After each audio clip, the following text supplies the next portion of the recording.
Diljem južne i središnje Hrvatske nalaze se tisuće megalitskih nadgrobnih spomenika zvanih stećci. Dio su jedinstvene funerarne kulture koja se rasprostirala na teritoriju današnje Hrvatske, Bosne i Hercegovine, sjeverozapadne Crne Gore i jugozapadne Srbije. Razlikuju se po obliku, veličini i načinu ukrašavanja, od jednostavnih megalitskih ploča do divovskih, bogato izrezbarenih kamenih sljemenjaka. Od najranijih pisanih opisa stećaka iz 16. stoljeća do danas, fascinacija su brojnim znanstvenicima i istraživačima.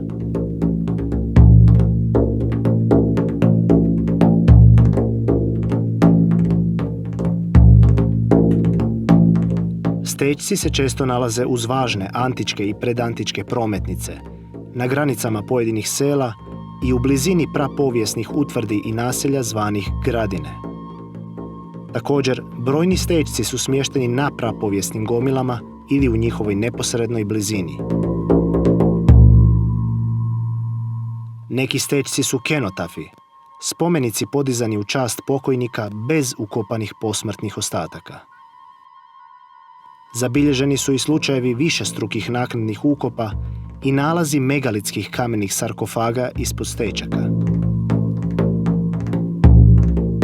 Uz stećke se vezuju brojne priče i legende, poput one koja stećke pripisuje tajnovitom starom narodu ili Grcima.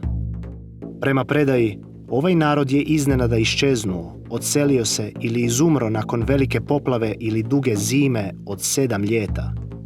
Iza sebe su ostavili jedino svoje grobove, megalitske gradine, gomile i usamljenu kraljevnu pretvorenu u zmiju, osuđenu da čuva začarano blago dok netko ne prekine čaroliju.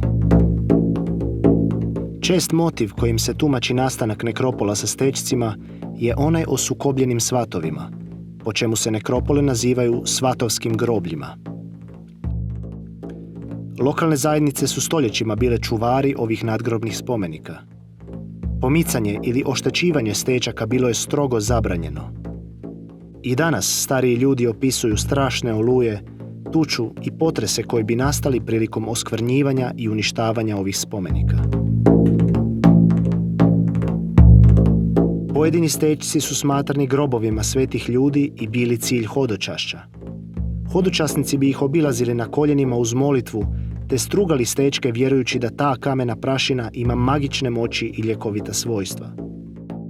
Takve su legende dio animističkih vjerovanja o živom kamenu, koji se noću sam pomiče i sijava svjetlost i stvara zvuk, te su ga se kao takvoga bojali i poštovali.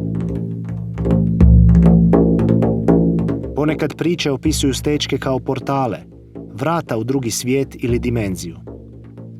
Ovu dimenziju odlikuje drugačiji protok vremena, što je karakterističan motiv u mnogim indoeuropskim predajama. Putnici koji ne sluteći ili iz znatiželje uđu u taj svijet, po povratku shvate da je umjesto nekoliko sati prošlo više godina ili desetljeća.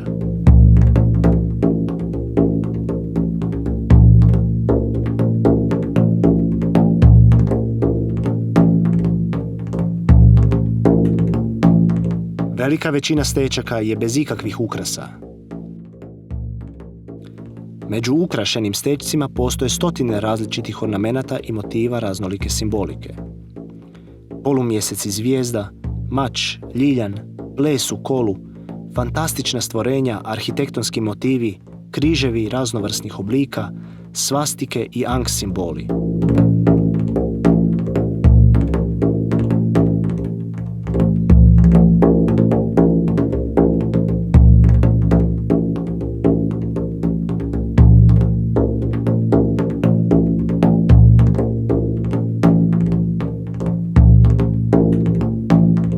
Kompleksni prizori prikazuju scene lova na jelena, pogrebne plesove, prizore uznesenja i putovanja duše pokojnika. O simbolici ovih motiva i ornamenata raspravlja se i danas. Primjerice, prikaz lova na jelena, jedan od najučestalijih motiva na stećcima, tumači se dvojako, kao prikaz srednjovjekovnog plemića ili ratnika u lovu i kao alegoriju putovanja duše pokojnika, gdje je jelen psihopomp, vodič duše na onaj svijet. Stečak nije samo nadgrobni spomenik. On je i bilig, znamen plemenitog porijekla i vlasništva nad zemljom, sjećanje na junačke pretke i svjedočanstvo jedinstvene duhovnosti i odnosa prema zemlji. Natpisi na stečcima su iznimno rijetki. Oni su po svojem značenju epitafi, kratki natpisi koji pružaju informacije o pokojniku.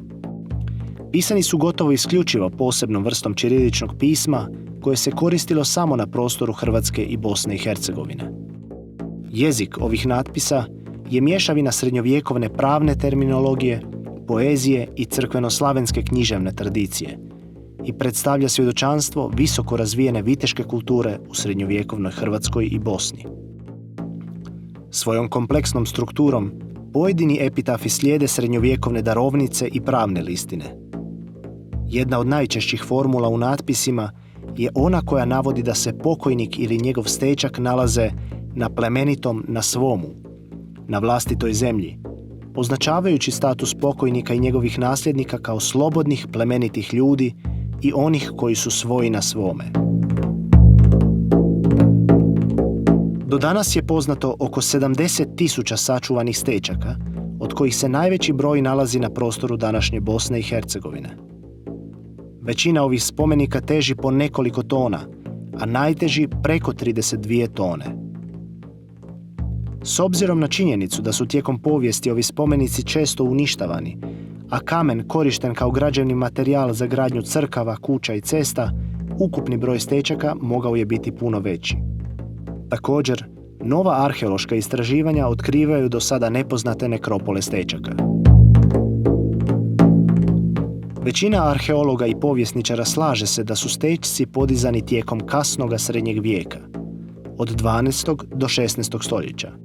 Međutim, ogroman broj ovih spomenika, njihova veličina, raznolikost ornamentike, mali broj natpisa, pronalasci višestrukih ukopa ispod pojedinih stečaka i činjenica da se brojni stečci nalaze na prapovijesnim gomilama, otvara mogućnost da se oblik stečka razvijao u kontinuitetu od prapovijesti do kasnog srednjeg vijeka.